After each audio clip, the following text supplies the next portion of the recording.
Good evening and welcome to post market brief. തുടക്കത്തിൽ ഒരു തിരിച്ചുവരവിൻ്റെ പ്രതീതി ഉണ്ടാക്കിയെങ്കിലും ഓപ്പണിംഗ് മൂവിന് ശേഷം നിഫ്റ്റി നഷ്ടത്തിലേക്ക് പോകുന്ന കാഴ്ചയാണ് ഉണ്ടായത്. ഏഷ്യൻ മാർക്കറ്റുകളെല്ലാം തന്നെ നഷ്ടത്തിലാണ് വ്യാപാരം ആരംഭിച്ചത്. ഇറാൻ ഇസ്രായേൽ യുദ്ധം കൂടുതൽ സങ്കീർണമാകുന്നു. 6ാം ദിവസത്തിലേക്ക് കടക്കുമ്പോൾ ഇരുഭാഗങ്ങളും കൂടുതൽ അറ്റാക്കുകളുമായിട്ട് മുന്നോട്ട് പോവുകയാണ്. ഇതിൻ്റെ ഒരു ഇമ്പാക്റ്റ് തീർച്ചയായിട്ടും എക്കണോമിയിൽ ഉണ്ടാകുന്നുണ്ട്. പ്രത്യേകിച്ച് ക്രൂഡ് ഓയിൽ പ്രൈസ് കഴിഞ്ഞ ദിവസം $70 താഴേക്ക് വന്നെങ്കിലും ഇന്ന് വ്യാപാരം തുടരുന്നത് $70 മുകളിലാണ്. ഏകദേശം $72 വ്യാപാരം തുടരുന്നത്. ഇത് എക്കണോമിയിൽ ഒരു ഇമ്പാക്റ്റ് ഉണ്ടാകുന്നുണ്ട്. പ്രത്യേകിച്ച് ഇന്ത്യ പോലുള്ള ഓയിൽ ഇമ്പോർട്ട് കൺട്രീസിൻ്റെ എക്കണോമിയിൽ കാര്യമായ ഒരു ഇമ്പാക്റ്റ് അതുണ്ടാക്കും.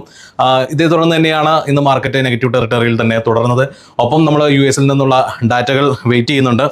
പ്രധാനമായിട്ടും ഇന്ന് ഓൾമോസ്റ്റ് എല്ലാ സെക്ടേഴ്സും നഷ്ടത്തിലായിരുന്നു. നേട്ടമുണ്ടാക്കിയത് പ്രൈവറ്റ് സെക്ടർ ബാങ്കും ഓട്ടോ സെക്ടർ മാത്രമായിരുന്നു. ഈ പ്രൈവറ്റ് സെക്ടർ ബാങ്കിലുണ്ടായിരുന്ന മുന്നേറ്റം ബാങ്ക് നിഫ്റ്റിയിൽ ഒരു പോസിറ്റീവ് ഇമ്പാക്റ്റ് ഉണ്ടാക്കി. ബാങ്ക് നിഫ്റ്റി ഇന്ന് 110 പോയിന്റിൻ്റെ ലാഭമാണ് ഉണ്ടാക്കിയത്.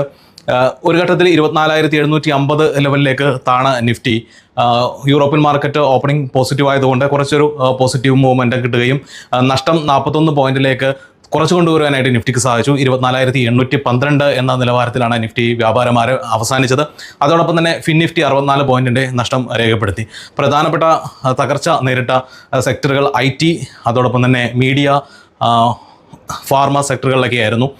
IT സെക്ടറിലുണ്ടായിരുന്ന ഒരു നഷ്ടം നമ്മൾ പരിഗണിക്കുകയാണെങ്കിൽ തീർച്ചയായിട്ടും അത് അമേരിക്കൻ FOMC മീറ്റിങ്ങിനെ മുൻനിർത്തിയിട്ടുള്ളതായിരുന്നു. കഴിഞ്ഞ കുറേ ദിവസങ്ങളിലായിട്ട് IT സെക്ടർ ഒരു പോസിറ്റീവ് ഇമ്പാക്റ്റിലായിരുന്നു. കഴിഞ്ഞ 10 ട്രേഡിംഗ് സെക്ഷനിൽ 9 ട്രേഡിംഗ് സെക്ഷനിലും IT നേട്ടമുണ്ടാക്കിയത്. ഗ്ലോബലി നോക്കുകയാണെങ്കിൽ തന്നെയും US മാർക്കറ്റിലും കൂടുതൽ പെർഫോം ചെയ്തത്, ഈ കഴിഞ്ഞ ദിവസങ്ങളിൽ കൂടുതൽ പെർഫോം ചെയ്തത് IT സ്റ്റോക്കുകളായിരുന്നു. ഒറാക്കിൾ, ഗൂഗിൾ പോലുള്ള കമ്പനികൾ പുതിയ വില നിലവാരം കണ്ടെത്തുകയും കൂടുതൽ ഉയർന്ന നിലവാരത്തിലേക്ക് എത്തുകയും ചെയ്ത ഒരു ദിനങ്ങളാണ് കഴിഞ്ഞ കുറച്ച് ദിവസങ്ങളായിട്ട് നമ്മൾ കണ്ടുകൊണ്ടിരിക്കുന്നത്. അപ്പോൾ ഇതിൻ്റെ ഒരു ഇമ്പാക്റ്റ് പിന്തുടർന്നുകൊണ്ട് തന്നെ ഇന്ത്യൻ മാർക്കറ്റിലും IT സെക്ടർ നന്നായിട്ട് പെർഫോം ചെയ്യുന്നുണ്ടായിരുന്നു. പക്ഷേ ഇന്ന് അതിൻ്റെ ഒരു കറക്ഷൻ നേരിട്ടു. പ്രധാനമായിട്ടും ഇത്രയും ദിവസം നമ്മൾ എക്സ്പെക്ട് ചെയ്തിരുന്നത് US മാർക്കറ്റിൽ ഒരു റേറ്റ് കട്ട് ഉണ്ടാകും എന്നുള്ളതായിരുന്നു. പക്ഷേ ഇപ്പോൾ പുറത്തു വരുന്ന വാർത്തകൾ ഒരു വെയിറ്റ് ആൻഡ് സീ സ്റ്റാൻസിലേക്ക് FOMC ഡിസിഷൻ എടുക്കും എന്നുള്ളതാണ്. കാരണം യുദ്ധവും അതോടൊപ്പം തന്നെ ക്രൂഡ് ഓയിൽ ഇമ്പാക്റ്റും അതോടൊപ്പം തന്നെ താരിഫ് വാറിൻ്റെ സങ്കീർണതയും എല്ലാം തന്നെ FOMC ഇങ്ങനൊരു മാറ്റി ചിന്തിക്കുന്നതിനെ പ്രേരിപ്പിക്കുന്നുണ്ടാകാം.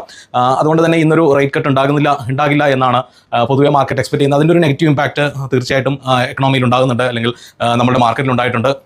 ഇന്ന് പ്രധാനപ്പെട്ട പെർഫോം ചെയ്ത സെക്ടേഴ്സ് സ്റ്റോക്കുകൾ നോക്കുകയാണെങ്കിൽ Asian bank, Titan, Trent, Maruti, എമാൻഡം എന്നിവയാണ് ഇന്ന് നിഫ്റ്റിയിൽ നേട്ടമുണ്ടാക്കിയ കമ്പനികൾ. അതോടൊപ്പം തന്നെ TCS, Adani port, Hindustan Unilever, Nestle India, JSW steel എന്നിവയെല്ലാം തന്നെ ഇന്ന് നിഫ്റ്റിയിൽ കൂടുതൽ നഷ്ടം രേഖപ്പെടുത്തിയ കമ്പനികളാണ്. അപ്പോൾ ഇന്ന് നമ്മളെല്ലാവരും വെയിറ്റ് ചെയ്യുന്നത് ഇന്ന് രാത്രി പുറത്തു വരുന്ന FOMC മീറ്റിൻ്റെ ഡിസിഷനാണ്. അതോടൊപ്പം തന്നെ എക്കണോമിക് പ്രൊജക്ഷൻ റിപ്പോർട്ടും ഇന്ന് പുറത്തു വരും. ഇതെല്ലാം കൂടുതൽ എക്കണോമി